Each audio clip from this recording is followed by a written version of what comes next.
Hi, goeiemôre. Geseënde nuwe jaar vir julle. Mag hierdie jaar vir ons almal baie lieflik wees en mag ons groei in ons geloof. En ek sien regtig uit na wat hierdie jaar van 2026 vir ons gaan voortbring. Ek het aan einde van die jaar die Here vir my soveel mooi beloftes gegee en ek sal dit nog met julle deel. Ek is nie vandag hier nie, soos julle kan sien as ek op die video. En die week wat kom gaan ek so 'n bietjie afsonder, maar ek sal Sondag wat kom met julle deel wat die Here op my hart lê vir hierdie jaar. Ons is besig met 2 Korintiërs en die gedeelte wat ek vandag gaan bedien is 2 Korintiërs 5 vers 11 tot 15. Dis regtig 'n gedeelte wat baie diep tot my gespreek het. En ek het tot nuwe insigte gekom oor sekere manier hoe ek myself gehandhaaf het. En dit is so wonderlik van die Here se woord is sy seëning is elke môre nuut. En die Here het my regtig so bedien. En dit wil ek graag aan julle bedien. Aan die einde van die bediening gaan Marcel 'n groepsbespreking lei. En ek wil julle regtig aanmoedig en daar's 'n gedeelte wat julle deur die week moet gaan deurwerk en dan gedeelte wat julle saam in die groep kan deurwerk. So ek gaan lees vers 11 en vers 14 van 2 Korintiërs 5. So 2 Korintiërs 5 vers 11 in die ou vertaling sê, omdat ons dan die Here vrees, of omdat ons dan die vrees van die Here ken, probeer ons om mense te oortuig.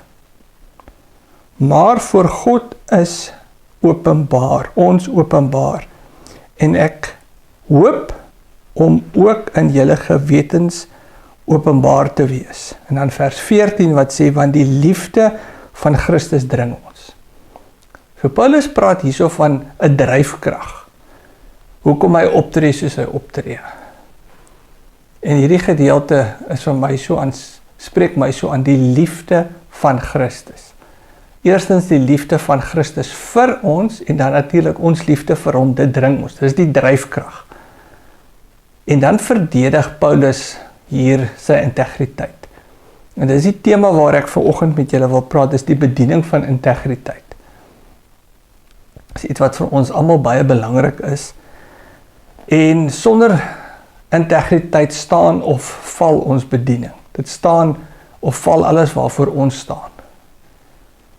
En ons almal weet hoeveel mense se integriteit het al geval en dit is iets wat jy nooit werklik terugkry nie. As jy integriteit verloor het om dit terug te kry is baie harde werk en dit vat soms jare. En dit is een area waar die vyand ons wil aanval. En hier praat Paulus van hoe verdedig jy dit? Ek het in 'n era groot geraak wat mens eintlik die omgewing wat eintlik vir ons gesê het, as 'n Christen moet jy nie opstaan vir jouself nie. As mense jou aanval, moet jy stil bly en mense gebruik die versie, as iemand jou op die linkerwang slaan, draai jou regterwang. Maar hier staan Paulus op vir homself en daar's 'n groot verskil as iemand ons aanval of as iemand ons integriteit aanval. En dit is die tema van vanoggend, want sonder integriteit is daar geen geloofwaardigheid nie. En as ons nie geloofwaardig is nie, is ons nie vrugbaar in die koninkryk van God nie en kan ons nie God verheerlik nie. So kom ons begin om te kyk wat is integriteit. Integriteit is om onverdeeld te wees. Dit is dat ons innerlike optrede en ons uiterlike optrede dieselfde is. Dit beteken dit wat ons glo en dit wat ons bely is dieselfde. Dink aan woorde, eerlikheid, opregtheid, die woord huigelary is 'n woord wat ons in Afrikaans gebruik. Mense met dubbele agendas of geheime agendas. Ons almal was al gevang vir mense wat kom met 'n dubbel agenda of 'n geheime agenda. En die Afrikaans het dus 'n spreekwoord, hy het my gevang met 'n slap riem. Ons het nou snaakse idiome in Afrikaans. Hy het my gevang met 'n slap riem. In elk geval, so In die koninkryk van God is ons integriteit ononderhandelbaar. Want dit gee vir ons die gesag om met mense te praat. Want ons moet nie net die waarheid verkondig nie, ons moet dit ook leef. En dit is die uitdaging wat Jesus met die fariseërs gehad het. Hulle het nie integriteit gehad nie. Dit wat hulle verkondig het en dit wat hulle leef, was nie dieselfde nie. So die gebrek aan integriteit is 'n ernstige fout. Is 'n ernstige wat is dit? Ek sukkel met Afrikaans. It's got serious consequences. En dit is 'n ernstige geestelike oortreding. So as daar fout is met ons integriteit, dan kan ons nie dien as leiers in 'n geloofsgemeenskap nie. Ons sê you must be a man, 'n man wat onberispelik is. Want daar moet nie probleem wees met sy integriteit nie. So ons sien die Bybelse voorbeelde van integriteit.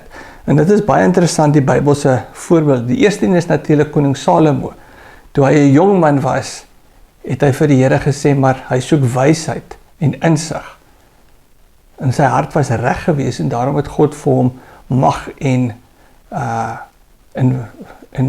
wealth, aardse besittings ook gegee, want sy hart was reg. Maar aan die einde het dit hom weggelei van God af. Maar toe hy jonk was, het die Here gesê, maar omdat hy so opreg is, en jy het gevra vir wysheid om my volk te regeer, sal ek vir jou die ander ook gee. Die ander voorbeeld is natuurlik Job. 'n uitsonderlike voorbeeld van iemand wat deur soveel lyding en deur soveel pyn is. En ons wat die boek Job lees, sien agter die skerms sit die duiwel, en die duiwel kom na die Here toe en hy dag as te ware vir God uit en sê, jy seën vir Job. Sê Here, okay, ek sal sy seën wegvat, en die Here vat sy besittings en sy kinders weg. En nog in alles het Job nie gesondig nie. En toe kom die duiwel weer na God en sê, ja, maar dis omdat hy hom seën met gesondheid. Vat sy gesondheid weg. Toe verloor Job sy gesondheid. Maar die Bybel sê, in dit alles het Job nie gesondig nie. Hy was 'n voorbeeld van 'n man van integriteit.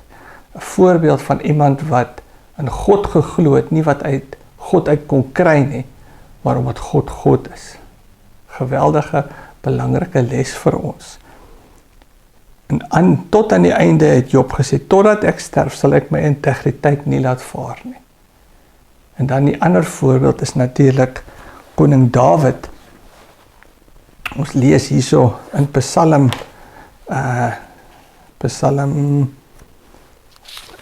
78, die laaste vers 72, praat van hoe Dawid, hy het eers die skape opgepas en hy was getrou en toe het God mense aan hom toe vertrou wat ook maar so skape was.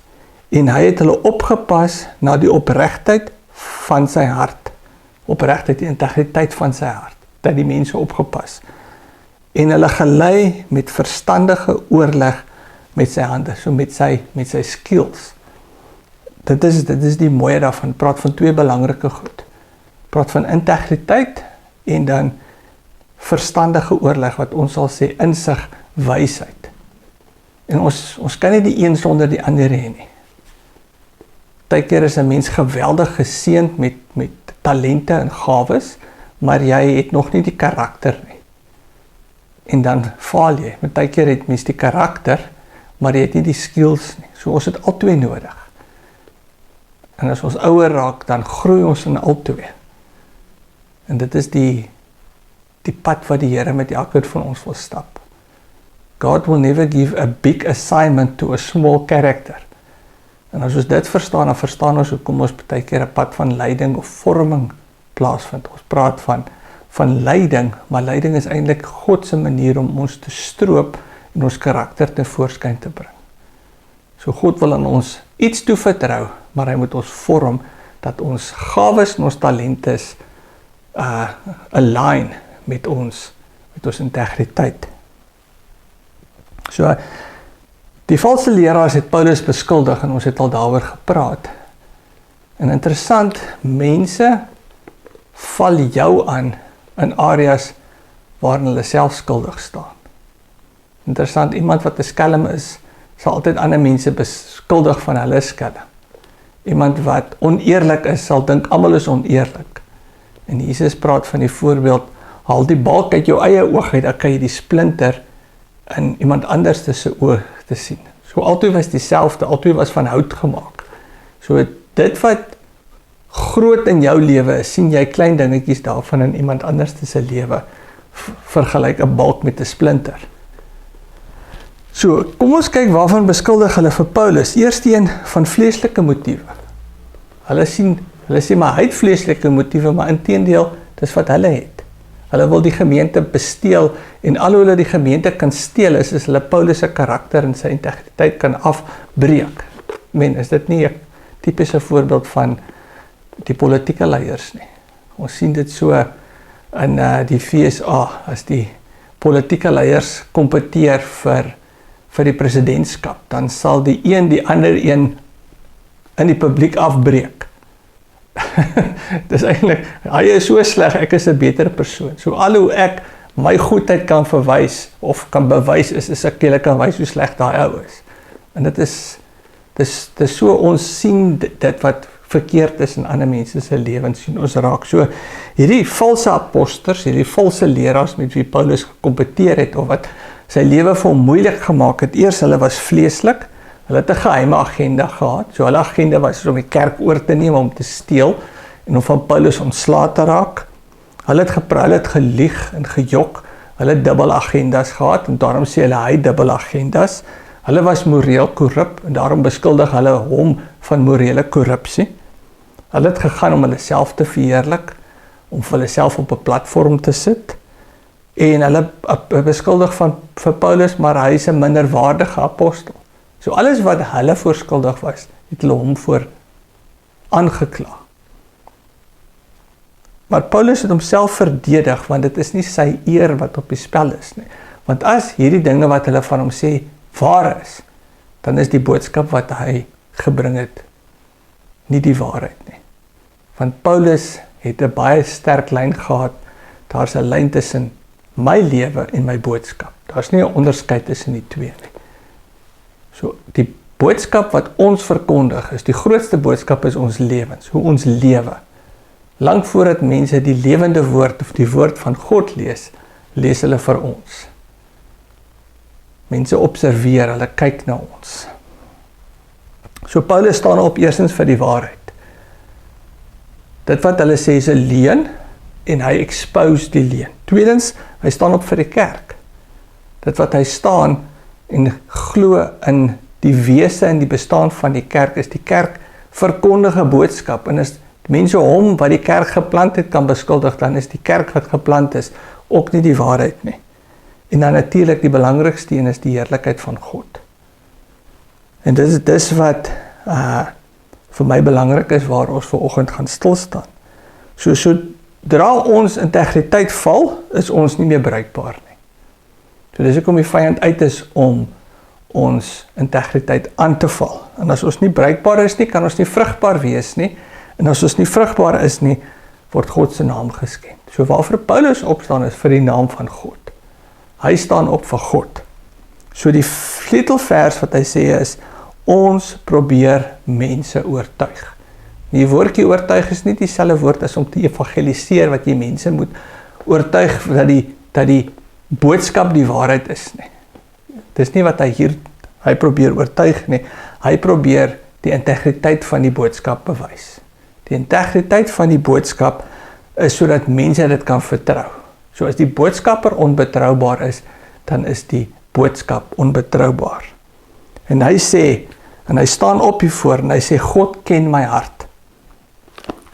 Net vinnig terugbraai hier na 2 Korintiërs 5 toe.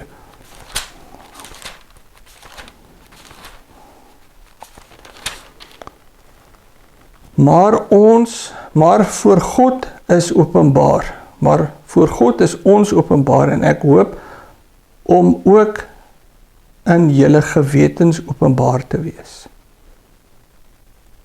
God ken ons harte. En daar's niks meer fout om te sê, God ken my hart nie. Dis nie om skynheilig te wees nie. As ons opreg is, sê, maar God ken my hart.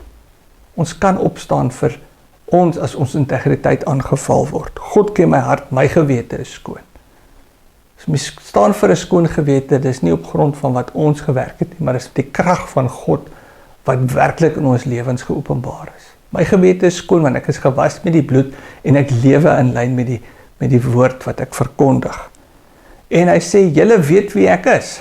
Julle weet wie ek is. Luister na julle gewete. So baie duidelik sê hy, ek hoop om ook in julle gewetens geopenbaar te wees. Luister na julle gewetens. Dit slaan my, it blows my mind, die Engelse woord, dat mense wat jou integriteit ken, nog steeds 'n leuen kan glo. Dit wys net hoe kragtig is leuns. Paulus sê, maar luister na julle self. Luister na die gewete wat binne in julle is. Maak hierdie stemme, hierdie valse leraars wat hulle kloue in julle insit, hierdie wolwe wat kom met kaapklere wat julle wil vasgryp, wat julle wil wegtrek. Luister na julle harte, luister na julle gewete. Diep in 'n mens se hart ken jy die waarheid. Iets wat ons moet beoefen, daai 6de sintuig. Daai diepe onderskeiding wat ons nodig het, 'n gawe wat die Here vir sy geloofsgemeenskap gee. In elke geloofsgemeenskap gee hy iemand met onderskeiding. Luister na hulle, luister 'n bietjie saam met my. Die interafhanklikheid wat ons as liggaam het, is so kragtig. So, hy sê hierso, die eerste rede waarop hy sy integriteit verdedig, is baie duidelik. Omdat ons dan die vrees van die Here ken. Die vrees van die Here. Omdat ons staan vir iets groter as onsself. En ons hoef nie te skroom nie, want ons staan nie vir onsself nie. Ons staan vir die een vir wie ons teenwoordig. Julle het nuus gekyk die laaste tyd en gesien, skielik is ambassadeurs weer belangrik. Daar was 'n tyd in die wêreld wat ambassadeurs nie so belangrik is nie, maar skielik, nou met wat in die wêreld gebeur, ambassadeurs staan op. Die Russiese ambassadeurs praat vir Rusland. Die Amerikaanse ambassadeur praat vir hulle lande. Hulle staan vir dit wat hulle land staan. Ons is ambassadeurs. En as die ambassadeur aangeval word, dan word die land aangeval. Ons is ambassadeurs en ons staan vir die waarheid. Ons staan vir die koninkryk van die lig. En die vyand wil ons aanval en ons integriteit aanval, sodat ons boodskap, die verteenwoordiging waarvoor ons staan in die wêreld, aangeval word. En daarom sê Paulus, omdat ons die vrees van die Here ken, probeer ons mense oortuig. So dit is die wortel van dit. As jy aangeval word, en ons die pad wat ons nou al amper 2 jaar stap, almal van julle was al aangeval. Aangeval op integriteit, aangeval op waarheid. En dis wat die vyand wil doen, is, as daar twyfel is in ons hart, dan twyfel ons vir wie ons is. Dit val die diepste vorm van ons wese aan. En as ons twyfel aan wie ons is, en as twyfel wie ons is, dan begin die vyand werk met ons. Want al wat hy het is 'n leuen. Hy het geen krag nie. Hy het net die krag van die leuen. En soos die leuen glo, dan neem die leuen besit van ons lewens. Adam en Eva woon in die perfekte plek. Die duiwel lieg vir hulle. Het God werklik gesê? Dan begin hy twyfel. Het God nou gesê of het hy nou gesê nie? En die leuen word so sterk in Adam en Eva se lewe, dat hulle die leuen glo en hulle verkoop hulle eersgeboortereg. Dis al wat die vyand het. Hy het net die krag van 'n leuen. Die waarheid maak vry. Dis wat ons moet vashou. So vrees, hierso, die vrees van die Here beteken nie om bang te wees vir God nie, maar dit beteken om God te eerbied, om in aanbidding voor hom te staan, om diepe respek en 'n heilige ontzag vir hom te hê. So as gevolg van ons ontzag vir wie God is, en die krag van dit wat hy ons toevertrou het, vir die boodskap wat hy ons toevertrou het, moet ons staan daarvoor. En dan hoef ons nie die tweede wang, of die ander wang te draai nie, want dit gaan nie hier oor ons nie, dit gaan oor vir wie ons opstaan. Dit gaan, die krag van die boodskap is op die spel, die eer van die koning is op die spel. So Paulus verdedig sy integriteit omdat hy God wil eer. God se eer is op die spel. Nie my eer nie, God se eer is op die spel. En hy weet, hierdie aanval is 'n aanval dat hy God verkeerd verteenwoordig. So dit gaan oor wie hy verteenwoordig. Hy verteenwoordig die lewende God, die boodskap van verlossing. En daarvoor staan hy vir sy integriteit. En hierdie staan vir die integriteit is 'n vorm en 'n daad van aanbidding. Deurdat hy staan vir die waarheid, bring hy God se eer, hy herstel God se eer, hy oortuig mense, hy beroep hulle op hulle gewete, want hy sê die liefde van Christus dring hom.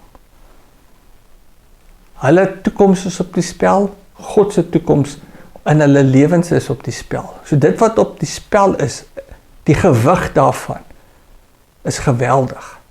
Die krag van die boodskap is op die spel. Hulle ewige bestemming is op die spel. En daarom sal Paulus nie toelaat dat God se eer gesteel word nie. So, hier het ons onderskeiding nodig. As ons aangeval word, of beledig word, of vals beskuldig word, terwille van die boodskap, dan moet ons opstaan daarvan. Want God se eer is op die spel. Het gaan nie oor selfverdediging of selfbeskerming nie. Het gaan oor God se verheerliking. So wat is die kernboodskap? Die kernboodskap is die fondasie van waarop ons geloof staan of val, is ons integriteit. Die geloofwaardigheid van ons boodskap hang van ons integriteit af. Dis 'n hoë roeping wat op ons rus.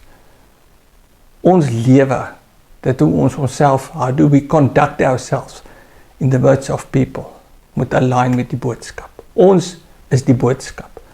Ons is die inkarnasie van die boodskap. God het mens geword en so raak God mens deur ons en gaan die boodskap voort deur sy lewende stene. So God se eer is direk verbind aan die lewens van sy dienaars. Sonder integriteit is daar geen geestelike invloed nie. So ons invloed en die krag van die boodskap is op die spel. En elke gelowige dra God se naam in die wêreld. Dit is nie net die leiers nie, almal. Ons het verskillende funksies in die liggaam en op 'n stadium is my funksie om leiding te neem en om die woord te bedien, maar dis my funksie in die liggaam. Elkeen van ons het 'n funksie in die liggaam. So die bediening van integriteit is nie volmaaktheid nie. En hier is die voorbeeld van Dawid so mooi. Dawid het sonde gepleeg en vir 'n tydperk in sy lewe was hy in denial. Maar die oomblik toe die profeet Nathan na hom toe kom en sê jy het gesondig, toe breek hy. Toe sê maar ek het gebreek en hy val voor sy aangesig voor God sê ek het teen u gesondig. Psalm 51. Teen u en teen u alleen het ek gesondig en hy breek voor God. As ons gekonfronteer word met die waarheid, gaan ons daarteen staan of gaan ons breek soos Dawid en sê maar dis die waarheid. En dis die mooiheid daarvan. Dis nie volmaaktheid nie. Dis 'n kondisie van ons hart om te buig voor God en te sê maar ek is eerlik, ek is deursigtig en ek gaan getrou bly. En as ek val, gaan ek weer opstaan. So Dawid sê tot aan die einde sal ek my integriteit nie laat vaar nie. Of dis Job sê dit. So want uiteindelik gaan dit oor ons naam nie, dit gaan oor God se naam. So dis die boodskap. Ons staan en ons moet ons mag ons integriteit verdedig. Ons moet dit verdedig. Dit is ons deel van ons opdrag. Ons hoef ons nie te beskaam nie. Ons is nie die vloerlappe van die wêreld nie. Dit wat ons voorstaan, het mense se ewige bestemming op die spel. So ons kan bold wees, ons mag ons integriteit, as iemand dit aanspreek, mag ons onsself verdedig. Ons moet dit verdedig. Ons moet mekaar se integriteit verdedig. Ons moet staan vir mekaar. Want as die duiwel ons integriteit kan aanval, dan val hy die boodskap aan. En as hy die boodskap aanval, val hy ons God aan. En ons God bring die waarheid en die waarheid maak ons vry. So, hoe pas ons dit toe? Hoe pas ons dit toe en wat is die oordenking? En dit gaan Marcel met julle deurgaan. Wees geseënd en sien julle volgende week.